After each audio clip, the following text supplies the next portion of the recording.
basic beginners tenor guitar and baritone ukulele, Chicago tuning DGBE, perfect timing, a focused approach. Book 1. This is we're on continuing. This will be lesson 3, part 1. Okay, we had left off. We were on page CS2, which, as you recall, stands for chords and strumming. Page 2. Okay, we were looking at the chords here. It's kind of the first 3 chords we've had you try, and just gonna strum them real quick here. G, G, fingered that way. The C, like that. You see it good? Notice I'm keeping my fingers close to the fret, but not on top of them, because that really doesn't work. Okay, and then the D.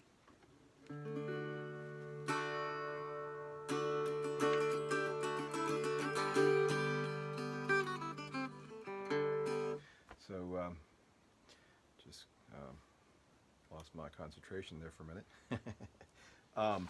We were at the second note. The first one was just that the little O's on the chord diagrams meant that you let them ring open. A lot of time with these 4-stringed instruments, you're going to use all 4. With a 6-string guitar, a lot of times of the 6 you'll use 5 or 4, depending on the chord. And it's maybe the case here with the tenor guitar and the baritone ukulele as well. But a lot of times you're fighting for all you can get, because you have 4 strings to work with there. If you're trying to do chords and sound full, you want to use as many of them as you can. Okay. So the second note was saying, just reminding that the numbers in the circles tell you which fingering should be used. I think we touched on that already. I think. If not, I'm trying to recall. That is the case. Okay, the little numbers in the circles, like 1, 2, 3 means 1, 2, 3. 1, 2, 3 for like the D chord there. See, I'm fingering it, and the D is there. Okay. You can tell my 1 finger, 2nd fret, 3rd string. It's 2, 2nd fret, 1st string. 3. And old Pinky, he's not doing anything, right? Okay. You strum all them. I can pull across with my pinky. That's tricky, rather than using my pick. So that's just something to note right off the bat, that the circled numbers are showing your fingering. So I said strum all 4, but pluck them individually also to be sure they're all ringing nicely. What I mean by that is, like, especially like with the D chord, the G is pretty easy, right? Right? And I am going to note, sometimes you can use your pinky too for that, but we're going to stick with the 3rd finger for now for the G. But what I meant by that is, when you finger like the D chord, should be able to hear each string ring individually. Okay? So if you're, if you're buzzing, that 1st string there is buzzing. Why is that? It's because your 3rd finger may be resting on the 1st string a little, and it shouldn't be. It should come straight down. There will be times where you're wanting to develop a technique that your fingers kind of come straight down, and then sometimes where they're more flattened out. So this all gets a little tricky. Like, if I'm doing that, my index finger, and this is sort of an advanced A chord, which we obviously haven't learned yet, but I'm covering several strings with 1 finger, in which case you want your finger to kind of flatten out, right? But for these, you're going to have a lot of overlapping strings, so you want to make sure your fingers are kind of coming straight down on the neck, so they're kind of curved, as you can see. I'm trying to show you different angles here. Okay. All right. So try this simple strum pattern. All downstrokes play with each chord and with an and in between. What I'm trying to get you to do here is just say, instead of just going 1, 2, this is the G chord, 1, 2, 3, 4, down, down, down, down. I'm doing all downstrokes, is to count and say and in between the counts. So 1 and 2 and 3 and 4 and 1 and 2 and 3 and change to the C. 1 and 2 and 3 and 4 and 2 and 3 and 4 and D. 1 and 2 and 3 and 4 and 1 and 2 and 3 and 4 and G. 1 and 2. You get the idea. So practice that, changing them and making changes and staying with the 1 and 2 and 3 and 4 and count. So we're going to move on here. I do need to watch my time. I'm getting a little bit relaxed with things here. Let's see. The first two notes on the staff we're going to learn compared to where they are played on your instrument are the high E and the high F. A lot of times I'm going to say on your instrument because this applies to both the tenor guitar and the baritone ukulele. So I may say both, or I may just say your instrument. Okay. So the high E and the high F. You'll remember where they are in the staff. That's what I'm saying there in the middle of the page. And I have them pictured on the staff, E and F, where they are. Top space of the staff is E, and the top line of the staff is F. So to play them on your guitar or baritone, your instrument, the open string first is E, and then the first fret is F. And you do that with your first finger on the first fret of the first string, okay? And downstroke, just like that, okay? So that's pretty easy. Just playing or plucking with the downward stroke. That's all we're using right now. I'm noting that the circled one here, and this will be the same with like chord diagrams when we're learning chords, that it basically is telling you which finger, that one over the spot, the fret and the string in the circle is telling you that's your first finger that goes there, right? Okay, so that's typical notation for, most times you'll see that with chords, but people in beginning books showing you where the notes are will do the same thing. You know that there's one, that's the F. And of course, this is open. Remember, the O meant open. You don't touch it with your left hand. Okay. So important. This is very important. Touched on it a little bit. You should hold the string down fairly close to the fret. And I'm picturing what I did in the book. I'm doing in the book there. Fairly close to the fret, not like way down here. Even in the middle. Desirable is kind of close to the fret, but not on it, because that won't work. You'll get over it and it'll go up to the next note or just buzz.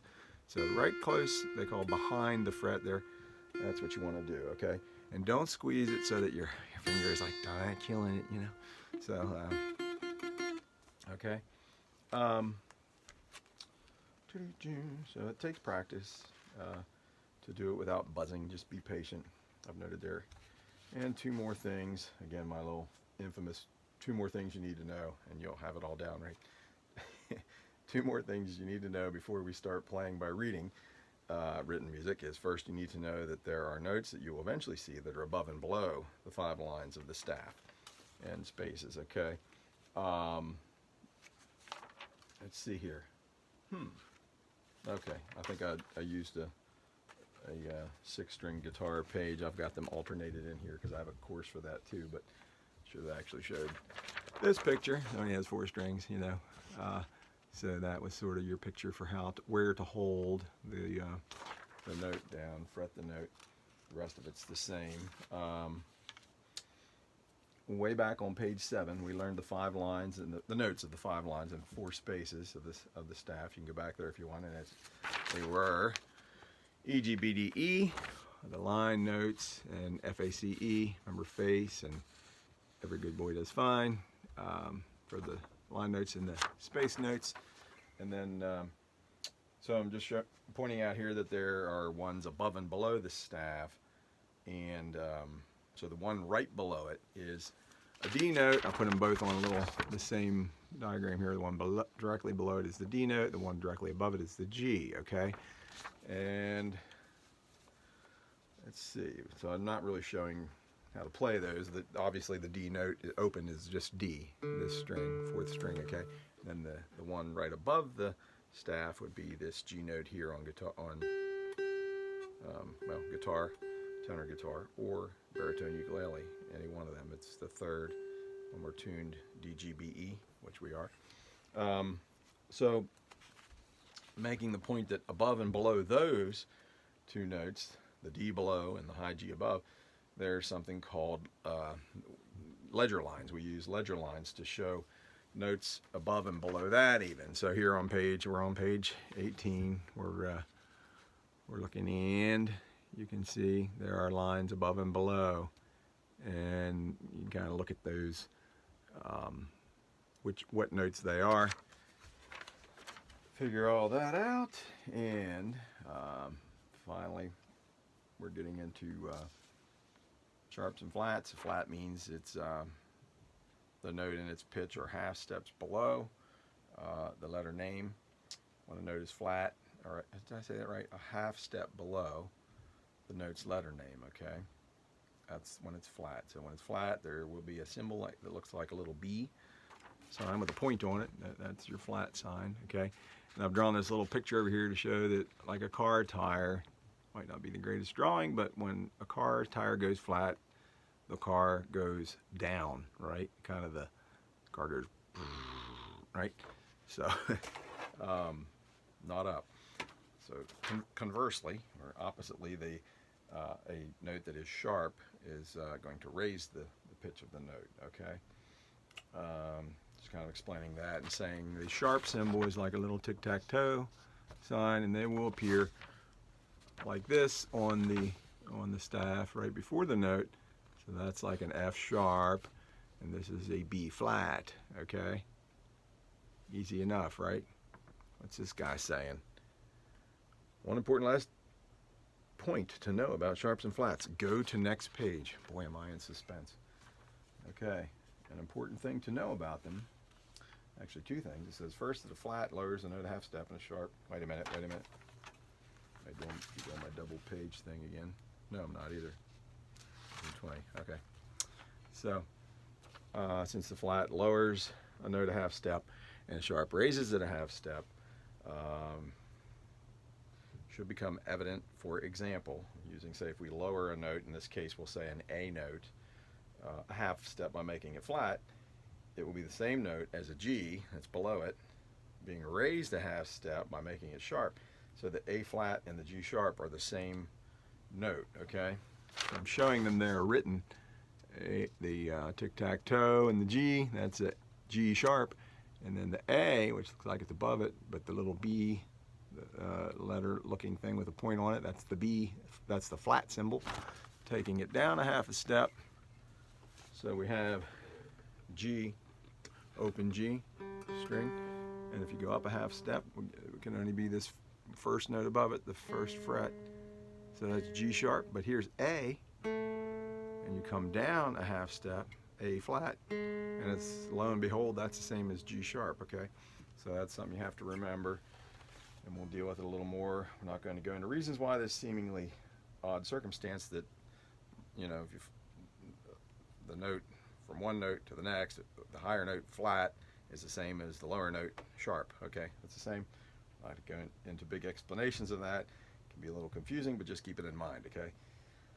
Second thing to know about sharps and flats is that there is no note between B and C, and there's also no note between E and F. So there's no B sharp or C flat, and there's no E sharp or F flat. So again, looking at your instrument, that's an easy way to kind of see that. Here's B open, you go up one, and that's a C. So there's nothing in between. Here's E, a low E, you go up one, that's a F, not an E sharp, because there is no E sharp, okay? Trust me on this.